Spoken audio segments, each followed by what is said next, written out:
Hello, good afternoon, and welcome to today's Trading the US Open Live. And today is Monday, the 24th of September.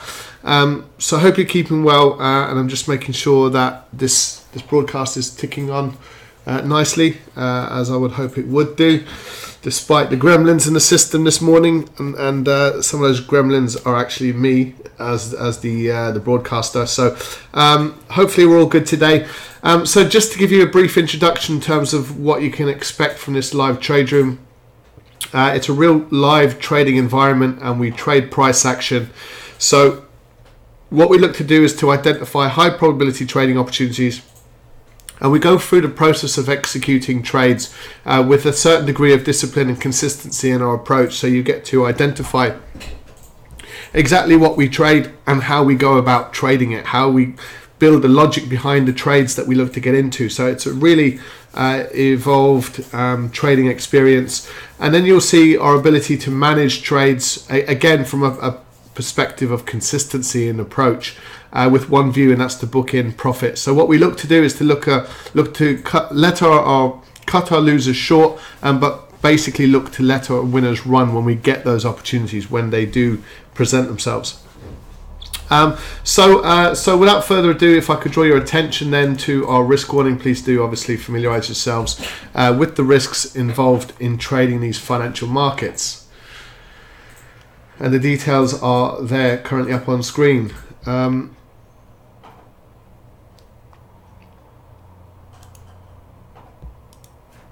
Okay, let me just get up the correct screen. So before we begin any trading session, we want to have an understanding of the news flow, and these are the news events that could impact our trade making decisions. So for this we refer to Forex Factory, so I'll just slide that up on screen there for you. And as we scroll down, we've got some major news on Wednesday, and I guess of course it is worth pointing out. We have Draghi due to speak at 2 p.m. today. It's a bank holiday in Japan and China. So we haven't had those traders contributing to these markets over the course of today. Not that it would impact the something that wouldn't really impact the European and the US session. But as we scroll through, we've got Kuroda speaking regarding the yen.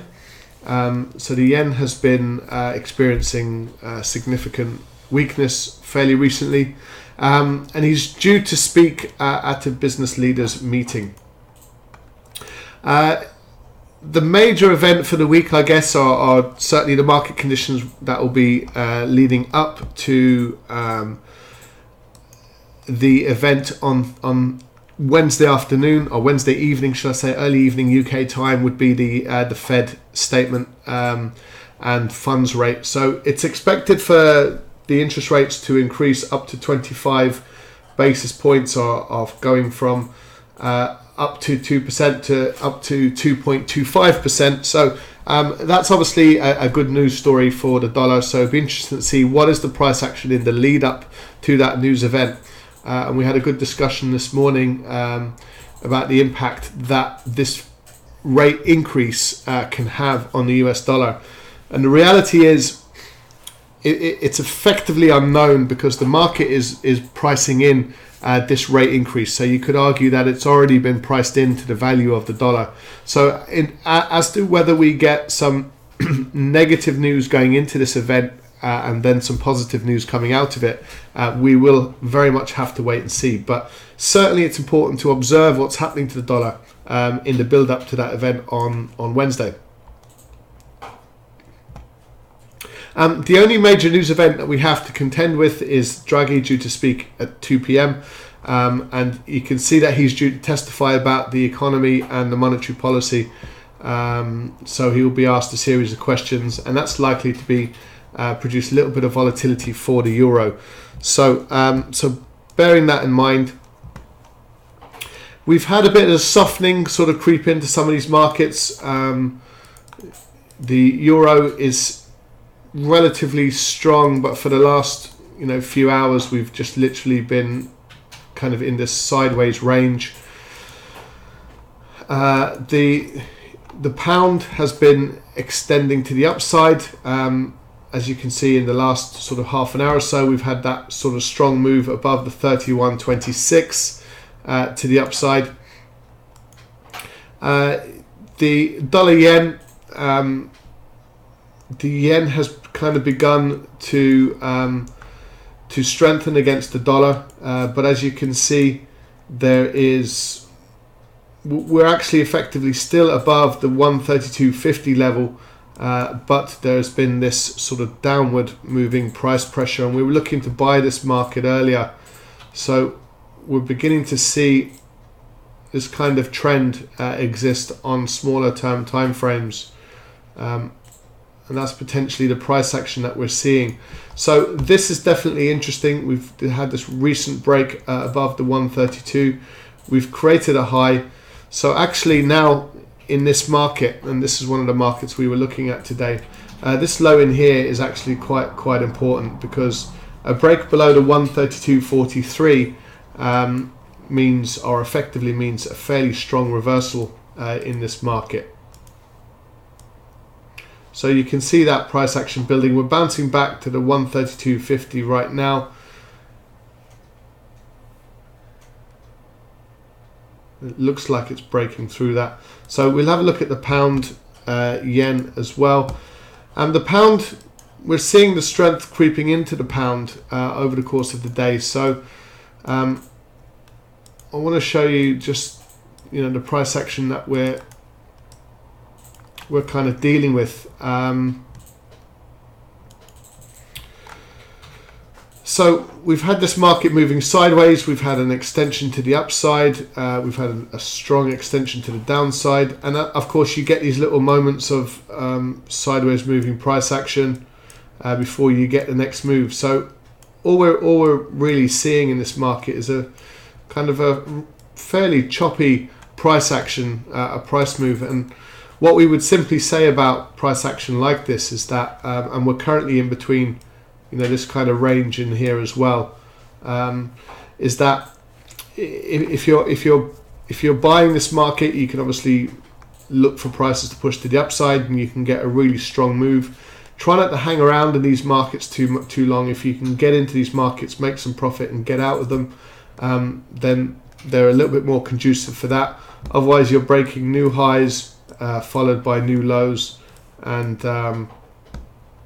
when you're getting sideways moving price action that just increases in size, you're still in sort of a sideways price action, but you're just making these new highs and new lows the whole time. But so nothing effectively changes as far as the market conditions are concerned, and we're obviously struggling to break lower, and we're having this little bounce back to the upside today now. So it's likely to run into some resistance and start to make its move back to the downside. The market has been very clear in terms of deciding, certainly conclusively on Friday, that there is definitely a strong biasness to the downside in the pound dollar. Now, of course, we've got a lot of contradicting information effectively with regards to the Brexit negotiations, and of course any talk of a no deal coming out of Europe or the UK, then it's likely to impact the pound adversely, and we're likely to see prices pushed lower. At the same time, anything related to soft Brexit, then we're likely to see the pound strengthen. And as you can see, this is just emblematic of some pretty interchangeable kind of news events, really. Thursday was very much about a soft Brexit. Friday was very much about a negative Brexit. And today, as soon as this market is opened, it looks like it's heading towards a bit of a soft Brexit once more.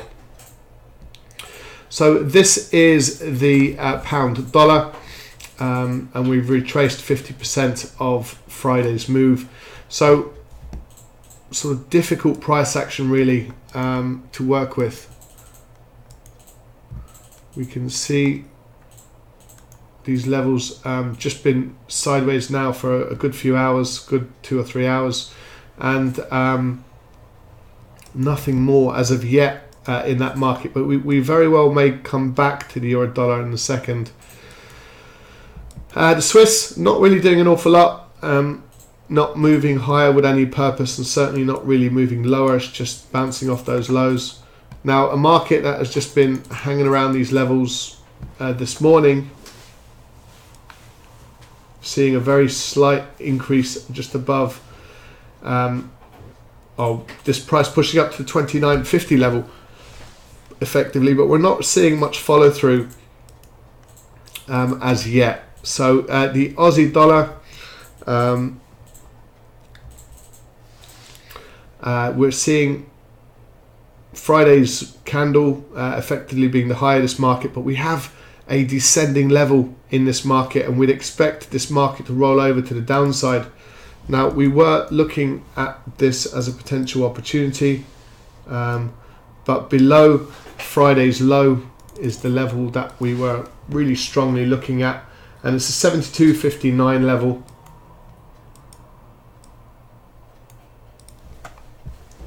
$72.59, that's the Aussie dollar.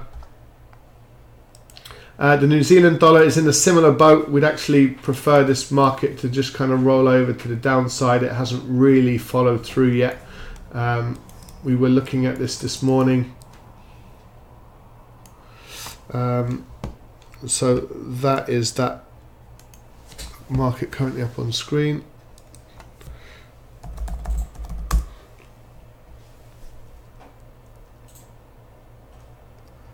So it may just be a case of just waiting for those opportunities to arrive. It will be interesting to see if we do get follow through to the downside or not. And you know, when we look at this price action, we can see that the biasness is very much to the downside.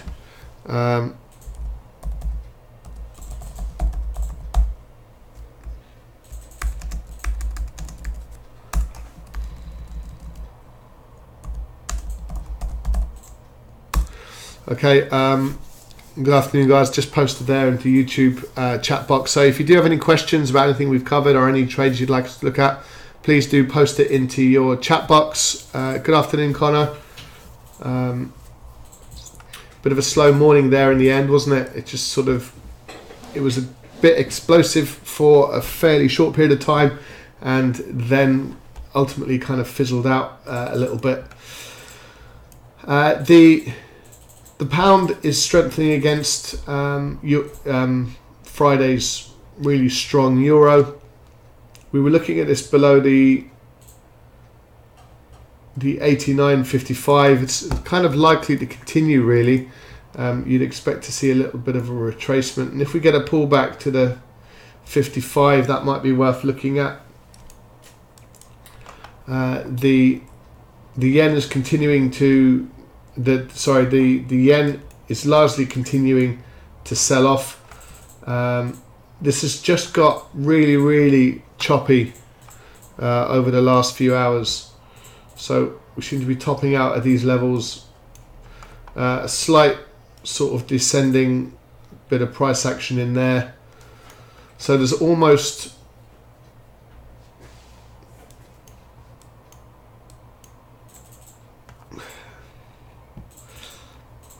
it's just a little bit more difficult to sort of work this market out now. I think it's safe to say that there is a strong level in at that kind of price point.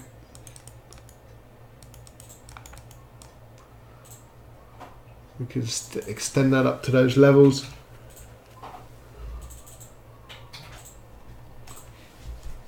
So let's take a look at the 15-minute time frame and just see where we're at with this market. Just pulling back off the highs. Again, would like this level in here, the 132.35, to be our sort of genuine level of support, not so much the 132.43. So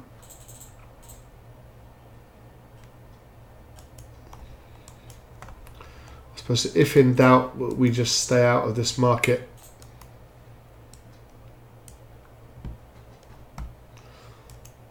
So we're getting an impulsive move in the British pound.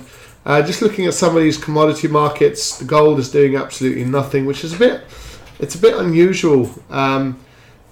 Certainly you would expect it on Thursday's volatility for the gold market to perhaps increase in value, and you would certainly expect the gold to decrease in value quite considerably, maybe even on Friday, off the back of the kind of the dollar strength that we saw. But okay, look, we did see the market sell off, but very firmly within inside this range, so no significant breakout. But we're still attaching ourselves to this descending level. The last time this happened, and this is what technical analysts do, they're very mindful of this little gap, similar kind of extent to that. And look what happened last time. We got a really strong break, and it gave us a really good trade to the downside. So just because we're moving sideways now, it doesn't mean that we can't look for those opportunities to present themselves. Very, very similar kind of price action as things stand. So we still expect the gold market to continue lower. Obviously depends what's happening with the amount of risk that's out there. The global trade war between the US and China has big implications for many markets, emerging markets as well. So it'd be fascinating to see how this gold market starts to develop and to unfold. The US oil is just coming off its highs. We were looking at, sorry, that's the weekly time frame. The daily time frame has just bounced off the 72.56, and we were looking to try and see if we could break this market through to that level. But now we're back at the weekly high. In fact, we're probably technically below that level now. Yes, we are just about. So we were very strongly looking at buying this market at the $72. We actually got in at this price here at the 72.30 level, but as you can see, we had a little bit of an impulsive move to the upside, and then actually a gap to the downside, which was a little bit concerning, and then we had some follow through. So we had a pretty small stop loss there underneath the 72.32, but we were expecting this market to continue and break above the 72.56, which obviously never arrived, and now we're seeing structural failures to the downside. So back to the drawing board with regards to the gold market. Same for the UK oil, we'd expect it to continue higher, and over the last few hours it's just rolled back. Not much has happened in the FTSE market. Same for Dow Jones. This is a new all-time high. So these markets are clearly in a state of risk on, and they have been for a little bit of time now. The Nasdaq is the only one that's sort of resisting, really flushing to these more recent highs. As you can see, we're kind of at the top of this level for the S&P.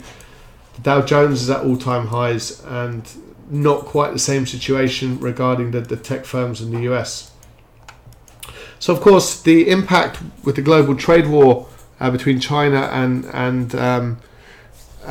US will obviously impact different industries in different ways, and that's what we're probably seeing play out when we look at the global equity markets across the American indices. So what we have here is a pullback off a previous low. This is the FTSE market, and we're getting a bounce back to previous lows, which can become resistance, preventing prices from pushing higher. So actually a little rollover trade to the downside might be in the pipeline for that in the not too distant future.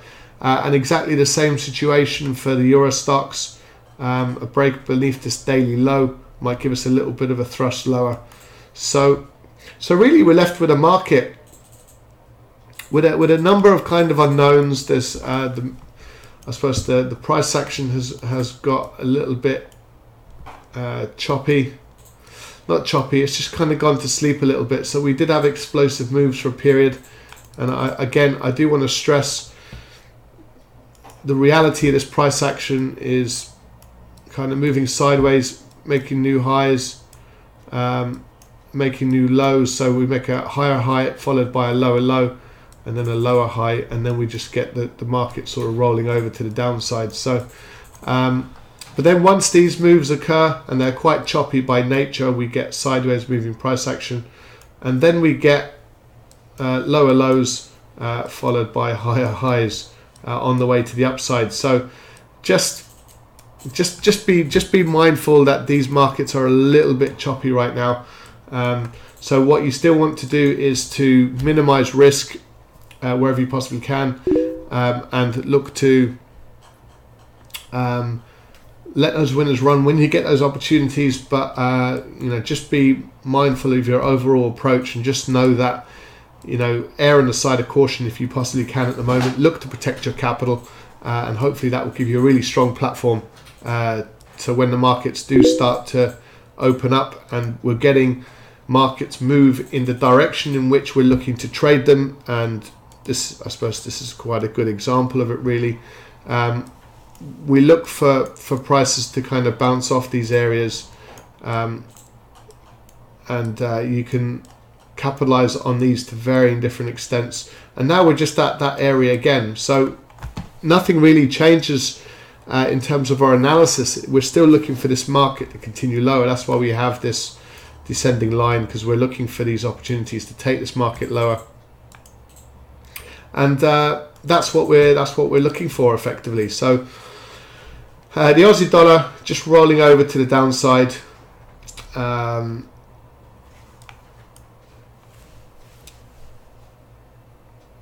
that's the Aussie dollar. The New Zealand dollar, it might just be a case of just flicking from chart to chart for the session.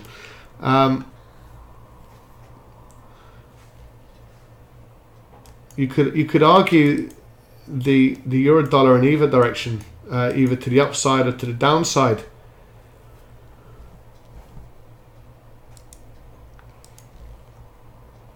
There's potential resistance at these highs up here if I just zoom in at these levels for you.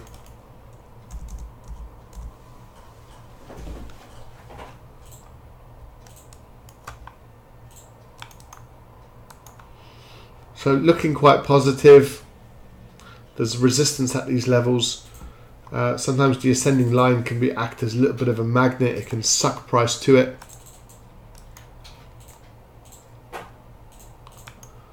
And it's probably just it's worth looking at this trade. Because this morning we were looking at European strength, and now it looks like there's the potential for European weakness creeping in. And I am very conscious we are just getting a little bit of an impulsive move to the downside now. Let me just have a quick look at the dollar yen. So the dollar yen is rolling over to the downside as well. So we're definitely getting some yen weakness, or sorry, European weakness creeping into this market now.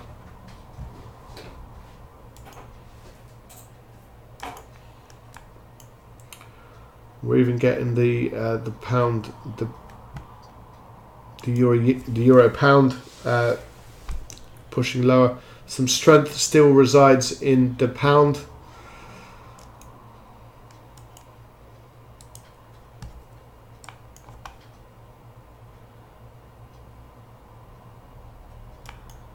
So we are beginning to see some resistance creeping in.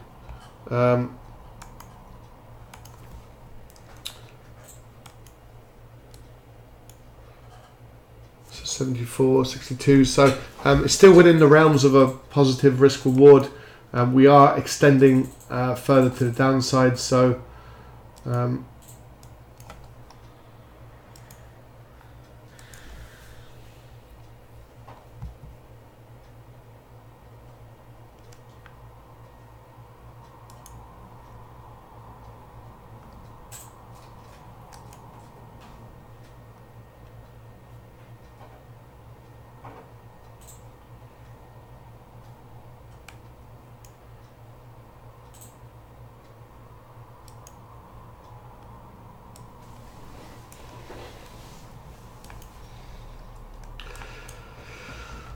the only thing that concerns us about the euro is that we'd like to go with the market for the trading day, and these markets are are bullish, and we're looking to sell them.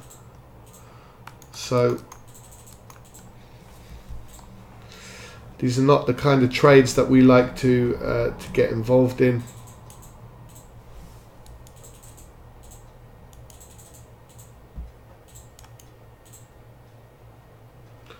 And we're not getting the strength creeping into the dollar CAD just yet, or the weakness in the Aussie dollar, or the weakness in the New Zealand dollar.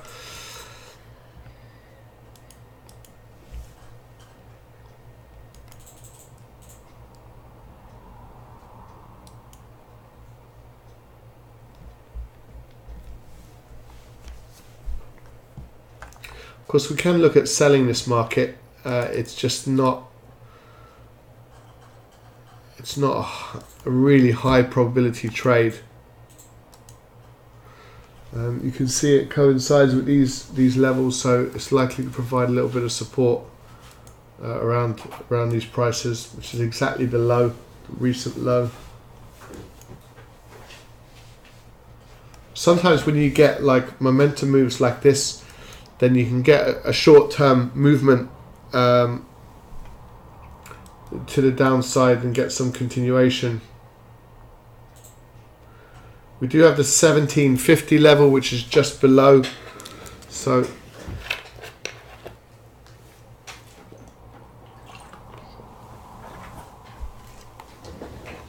we're getting this.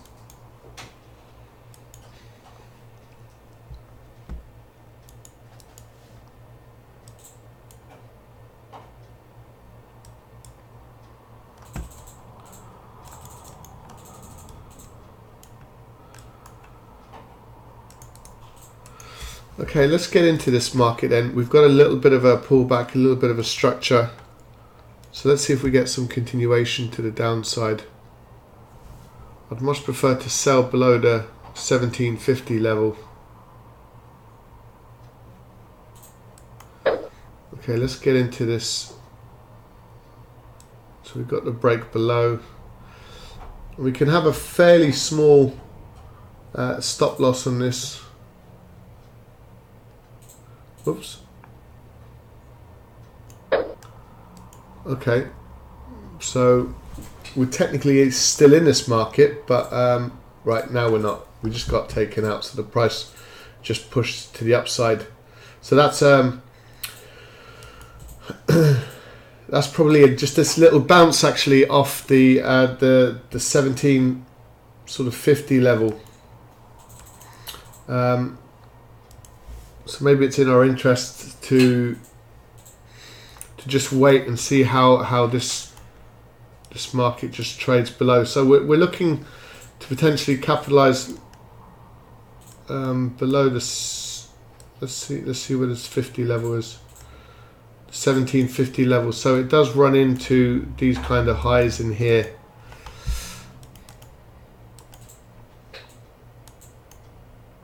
Okay, so we're just getting this rollover price action now, but it was effectively, I suppose, a four pips stop loss in this market. So it definitely just rejected and bounced off that level.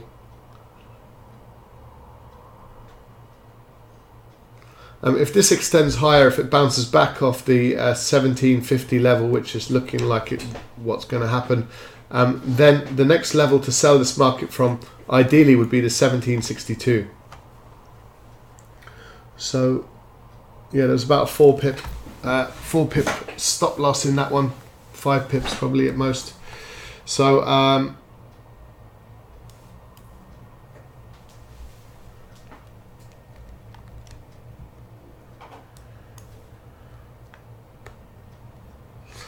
so let's see if this price interacts and breaks below the 1750 level, or whether it bounces back to the 1762. Either way, we'll look to get into this market to the downside and see if we get a rollover in this market.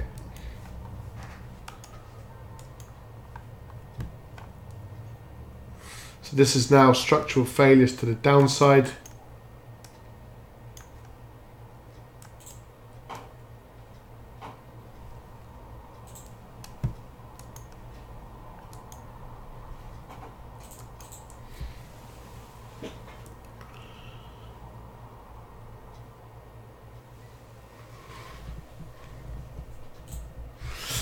Sorry, Connor, you're just saying you're thinking the gold might be worth watching. Yeah, it just hasn't been worth watching for the last 5 weeks, I think.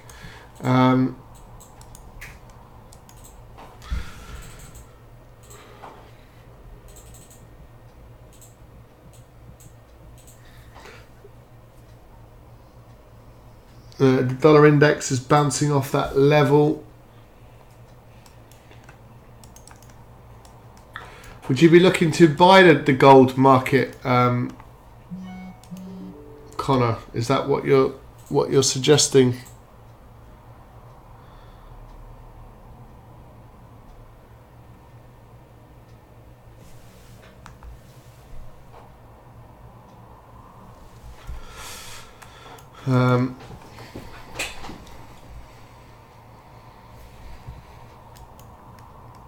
So you mean kind of a breakout above the 112? Oh, sorry, should I say the $1,200 level? Breakout above that level.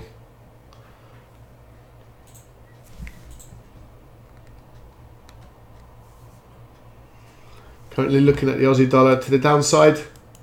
Yeah, good. It's getting a little bit closer actually for us. So there's definitely the potential for a bit of dollar strength creeping in. So you're absolutely right. Maybe the prime targets are the dollar CAD, the New Zealand, if we just got a little bit of a push, and the Aussie. Maybe we get a little bit of a rollover in these markets. So those are the markets that we were primarily looking at first thing this morning. They haven't actually moved to any great extent, so we shifted focus and got involved in the oil and the euro. And now both of those markets are kind of rolling over to the downside now as well.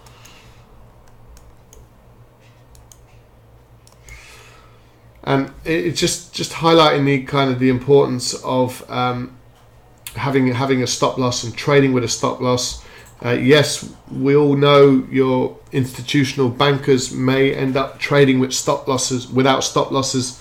Obviously, they have the capital to do it. Any sort of trading educator that's trading people that are, I suppose, new to trading these financial markets, for them to suggest to trade these markets without a stop loss for us is just craziness.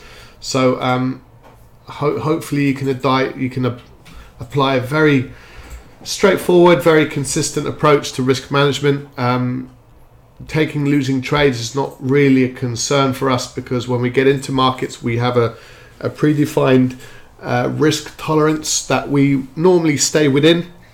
In other market conditions we'd be a little bit more aggressive. That will be taking more trades with bigger size, but in this market definitely not. We have minimum trade sizes in these markets currently, just one mini lot per trade, because we've got an account balance of 1,300, which is the average account size, and that's really quite important as well, so people can gauge a comfortable trade size in which to trade these markets with. So let's see if this market still breaks to the downside. We're getting a bit more. So this is more comfortable for us from a trading perspective. So this is on a 1 minute time frame. Do we have more scope to the downside? You'd have to argue yes we would. So we might look at some European strength. So now let's see if we just get a tick lower.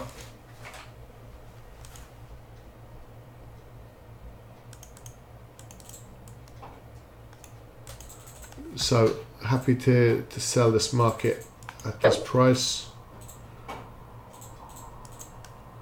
And like I said, we've got a predetermined amount, or stop loss should I say.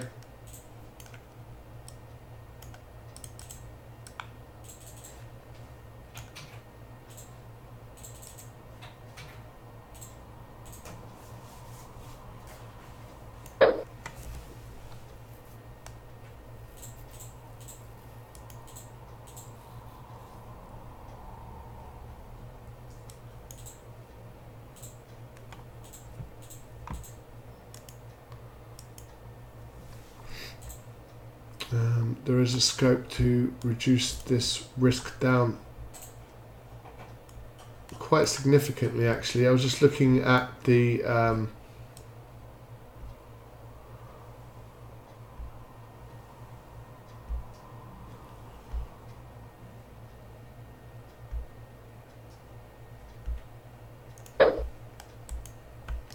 so we got into this market on a 1 minute time frame, so we can place our stop loss 13 pips to the downside, and we'll now see if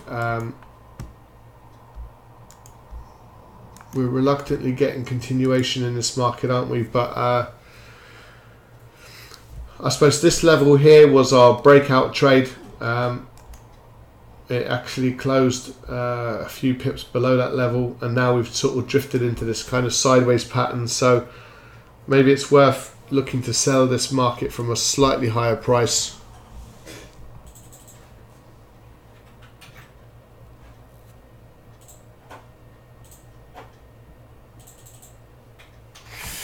Yeah, it all depends on which way it tells you.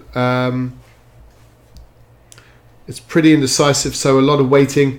Yeah, definitely a little bit more sort of frustrating markets really to trade when these markets operate like this. That's definitely the case.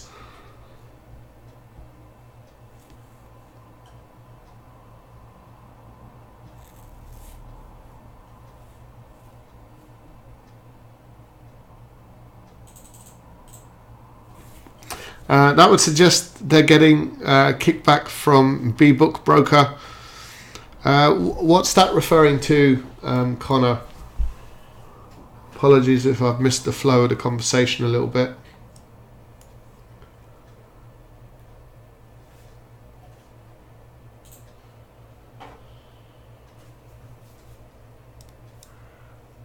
Oh, you mean the big financial institutions? Yeah, maybe so. It could be aspects of that for sure. And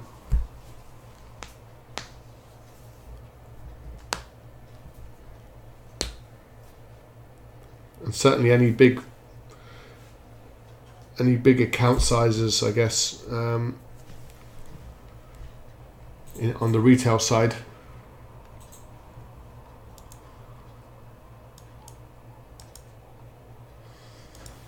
So let's just have a quick scan. So there's a feeling of a little bit of sort of dollar strength beginning to creep in.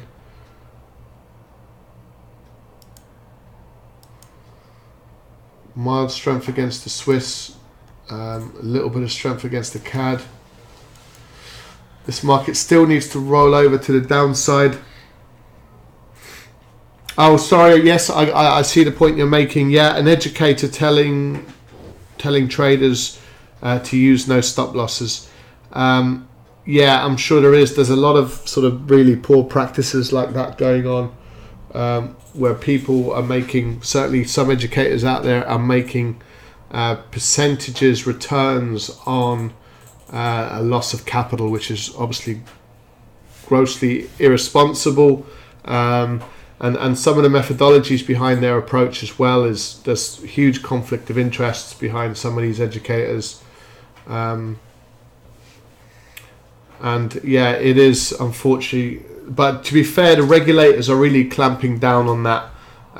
So a lot of these companies are going to really kind of struggle, you would imagine, moving forward, which is good. They do not need to be in this environment.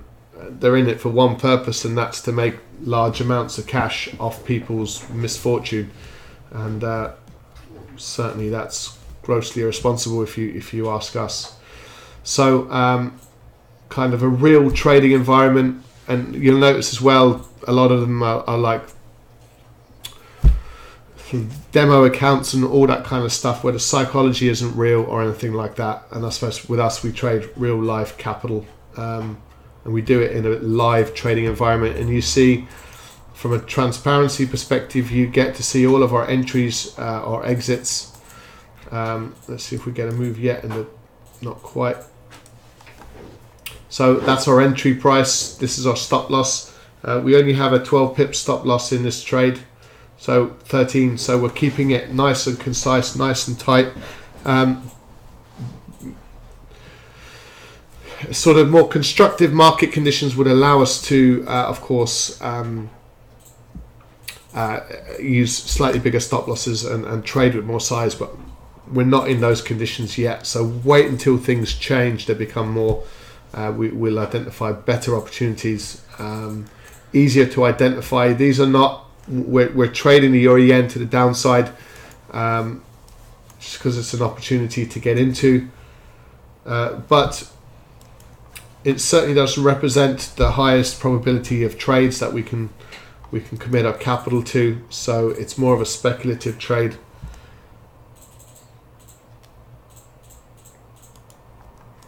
And there's a certain amount of European weakness creeping into these markets.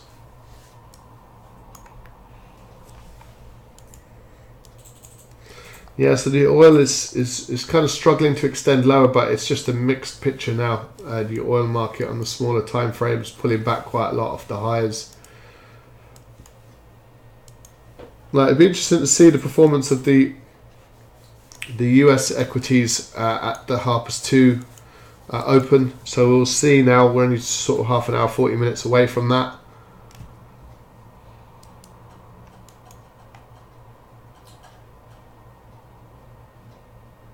So you can see the potential now for, and again, it's just that patience kicking in. So we've exploded to the downside. We're currently experiencing a pullback. What level would we like this market to pull back? It's exactly to Friday's high. So this is the level now that we'd be looking to see if we can take this market further to the downside. Of course, strong eyes on the British pound. If the British pound weakens, we're likely to see that impact the FTSE quite positively. And if it strengthens, we're likely to see it selling off. So we've got a bit of strength coming in today. We're not really seeing the correlation in its full glory just yet. Not much of a movement, but let's wait and see over the course of the day. See if some weakness starts to creep into this market. In which case, it might give us some fantastic moves for this market to continue lower.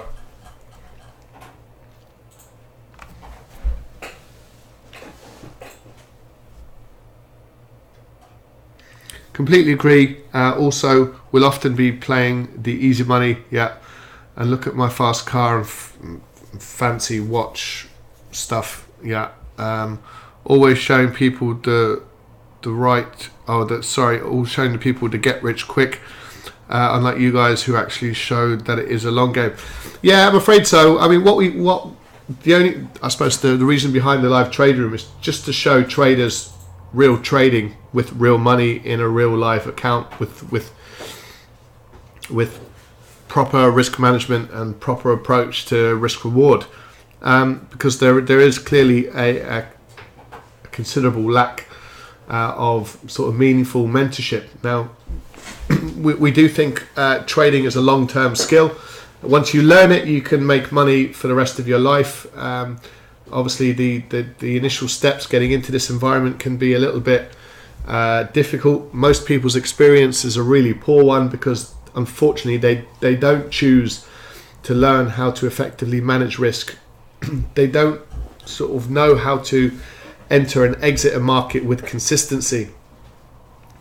They don't know how to apply a positive risk-reward trading strategy, and it doesn't really matter on the strategy. It's the fundamentals that underpin it that are crucially important, and certainly from a psychological perspective as well.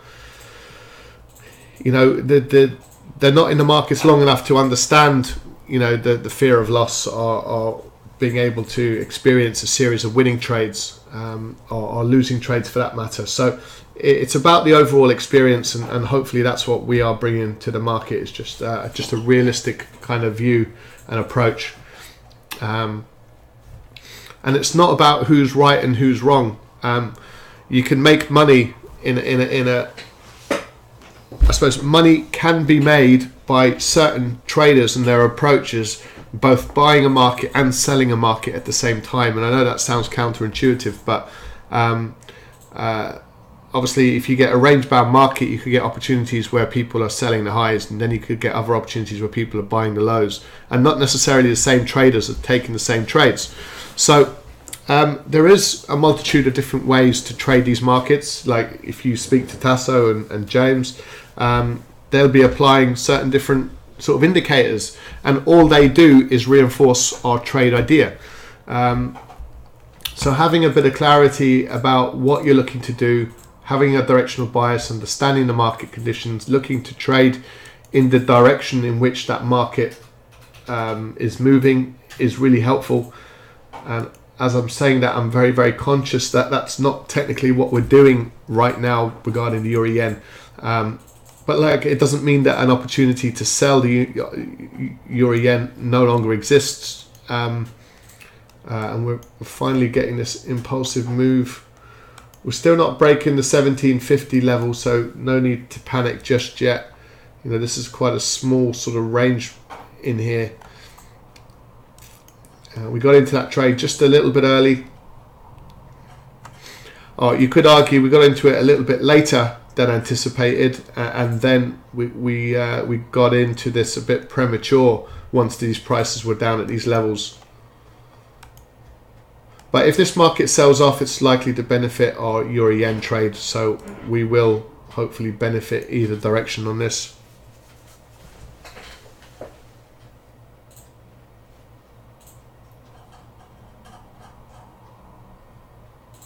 Hiya Matt.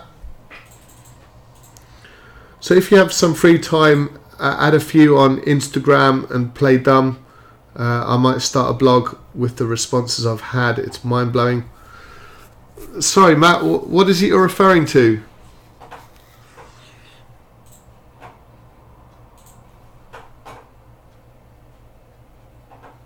Yeah, absolutely, Connor.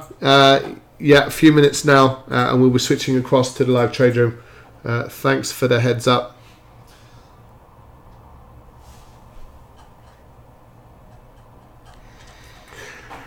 Are you referring to trading educators, like with the fancy cars and the aircraft and £1 million by Christmas sort of trading stuff?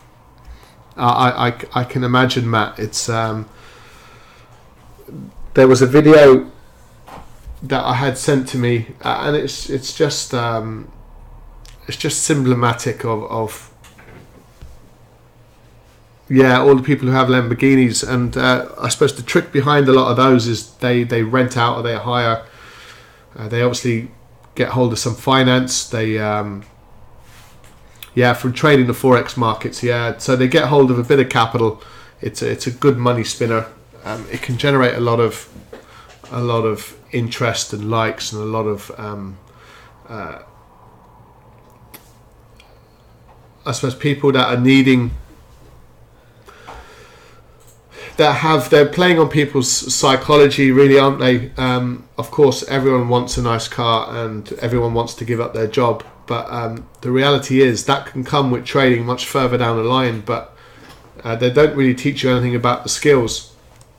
And I was watching a video there a few weeks back where someone took 9 buy trades at the same time with really large size, and they were saying how good they were, that they, I think, we're up 70 grand or something like that over a few weeks or something.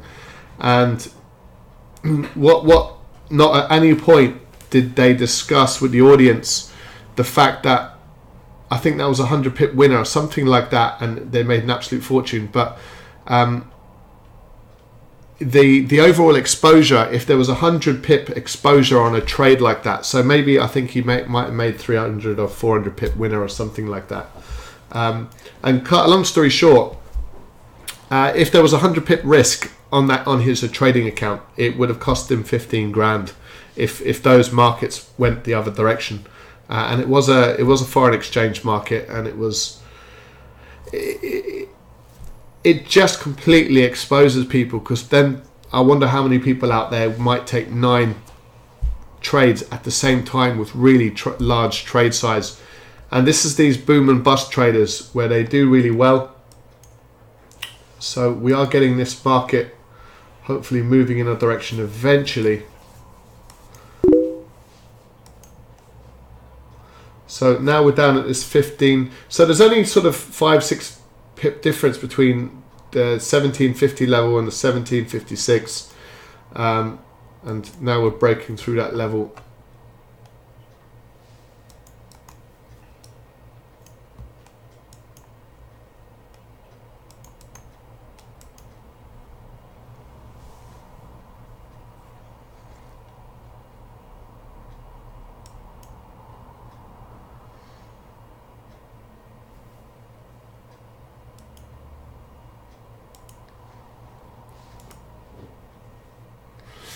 So now we're seeing a little bit of strength creeping in.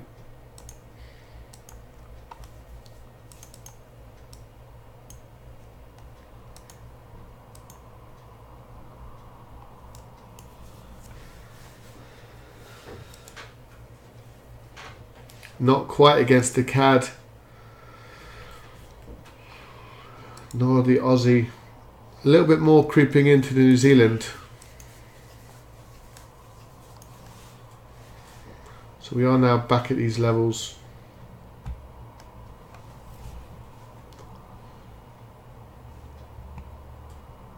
So we're getting trading opportunities, but we're not.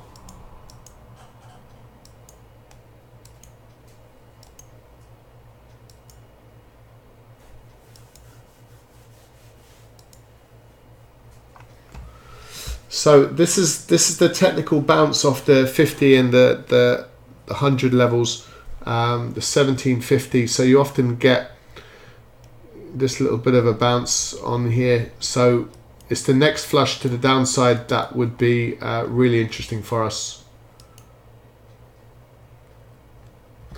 And if we get a flush to the downside in the euro dollar, we're likely to benefit on the euro yen.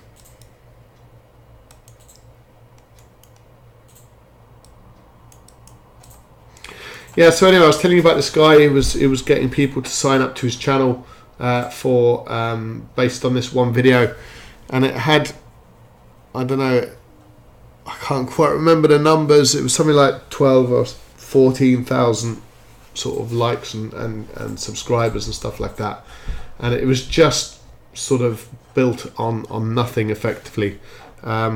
And it wasn't clear whether it was clearly not live money, so it was a demo account.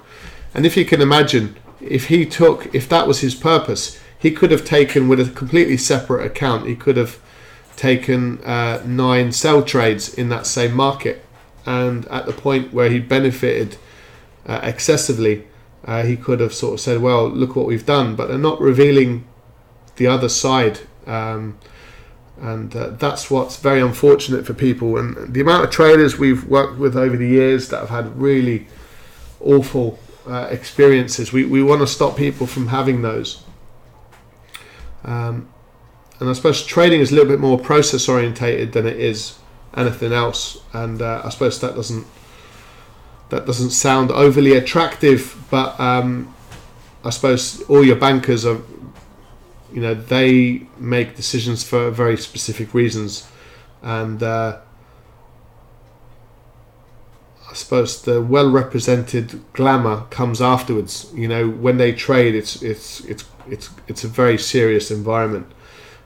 So we don't want to belittle that environment. It is serious, and it does have consequences for people, and people are not really being taught the correct skills. Look at this. Wow. So I wonder what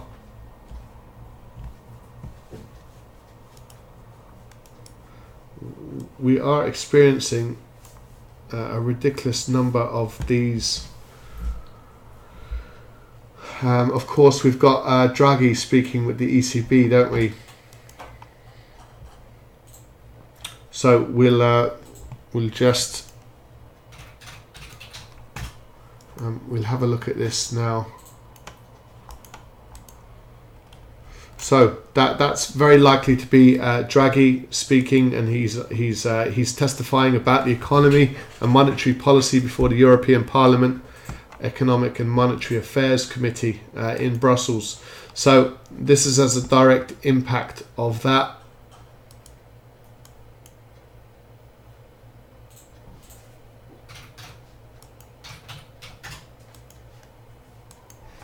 Obviously impacting the dollar quite significantly, the euro should I say.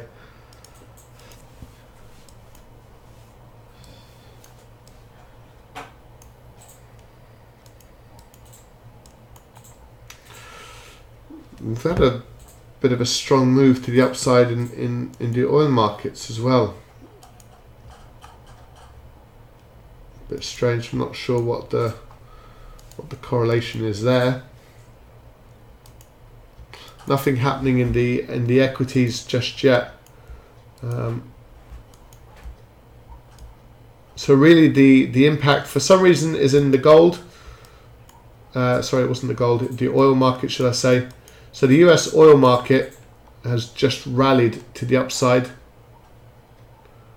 in the last 5 minutes, and also the euro has strengthened quite considerably.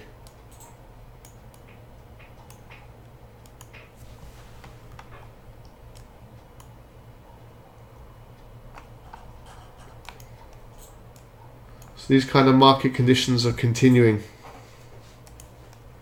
where you're getting the structural failures and then you're getting the real move to the upside. So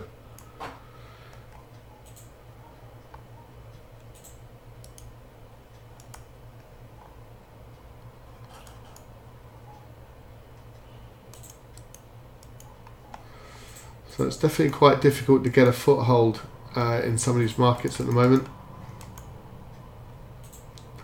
So all of that European weakness was just in the build-up to Draghi and his testimony. So now we're likely to kick on to the upside. So what we'll do is, guys, I'm just conscious we do have traders over at the live trade room, so we do need to switch across. The strength is piling into the euro now.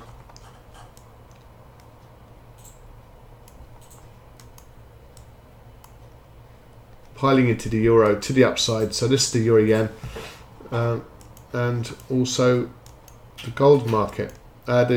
Sorry, not the gold, the oil market.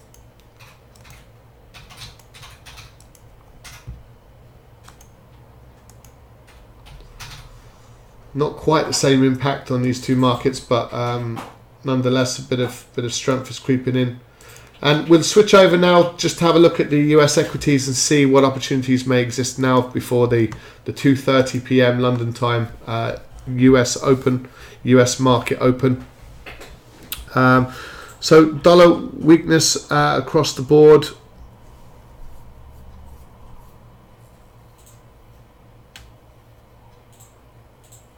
Yeah, agree with all of that, Matt, for sure.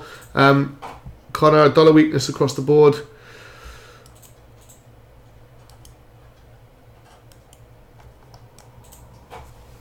Certainly creeping in now, isn't it? And that dollar weakness, yeah, against the CAD, yeah, against the Aussie, New Zealand. So, yeah, we're seeing European strength and dollar weakness, and we're getting very, very close to this breakout level here. So that might be the focus, really. But we do have Draghi speaking, so we've got to bear that in mind. So look, I'm sure these prices are going to be breaking the 118. If so, it might give us some really good opportunities. Actually, that level, just so that you're aware, is a really strong long-term level. So a break above that, which would be Friday's high, we'd expect continuation to the upside. So maybe some opportunities will present themselves in the euro, which is the markets we were looking to trade this morning, but they decided to pull back considerably. So we'll have a look at those in more detail very shortly. Just to let you know, there's some information below. If you would like to join us, we're currently offering 14-day free trials. Just sample everything we offer without it costing you a penny and no commitment or anything like that. And then if you do decide to join us, you can join our live trade rooms every month for just $9.99 per calendar month. And that's it. It's just a small contribution towards you accessing these live trade rooms. So there's obviously one of the things we pride ourselves on is the fact that you can access high quality education for very low price. So hopefully that won't be a barrier for you at all. And to connect with us, please do subscribe to our YouTube channel. Give us a thumbs up as well if you can. And you can also connect with us through our Facebook, Instagram, Twitter and LinkedIn. The details are all there up on screen. So unfortunately, we do need to move across to the live trade room now, guys. So thank you as always for joining us. Do take care, and we look forward to seeing you next time. For everyone here at the Live Trade Room, take care, and we'll speak to you soon. Bye for now.